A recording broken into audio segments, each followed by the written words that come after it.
7년 만에 구조조정. 르노 삼성자동차가 생산량 감소 등을 이유로 7년 만에 인력 구조조정을 추진합니다. 추석 명절이 끝나면 자동차 업계 전반에 인력 구조조정 바람이 본격적으로 불어닥칠 것으로 보입니다. 취재기자와 이야기 나눠보겠습니다. 산업부 윤지혜 기자 나와 있습니다. 윤 기자, 네. 르노 삼성자동차 왜 구조조정을 한다는 겁니까? 네, 르노 삼성차는 지난주 노조를 대상으로 설명회를 열었는데요. 자동차 생산 물량이 줄어들고 있기 때문에 속도 조절이 필요하다는 입장입니다. 이에 따라서 시간당 차량 생산 대수를 현행 60대에서 45대 수준으로 줄일 것이라고 말을 했는데요. 이와 함께 인력 조정이 필요하다는 언급이 나왔습니다. 지난 2012년 대규모 희망퇴직을 받은 이후 7년 만인데요. 다만 구조조정을 언제, 어떻게, 또 어느 정도 할지에 대해서는 아직 정해지지는 않았습니다. 예.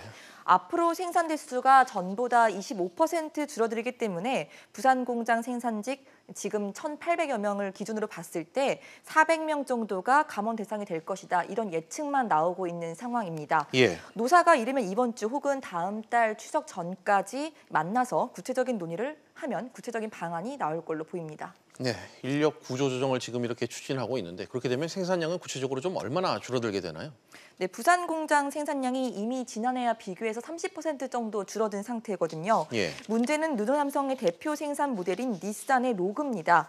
닛산과 계약이 끝나서 올해 말까지만 생산이 되는데 후속 물량 확보가 아직 안 된 상황입니다. 닛산 로그는 한때 연간 12만 대까지 생산을 했는데 올해에는 예상 생산량 겨우 6만 대를 바라보고 있는 실정이거든요. 예. 또 내년 초 판매에 들어가는 신형 SUV로 내수를 키우고 유럽 수출 물량을 대체하겠다. 이런 계획을 세우고 있는데 지금 노사가 인근단체 협상 불발로 파업 등을 계속 겪어오면서 아직 프랑스 본사와 본격적인 논의도 시작을 이렇게 제대로 못한 상황이라서 좀 더 시간이 걸릴 것 같습니다. 그렇군요.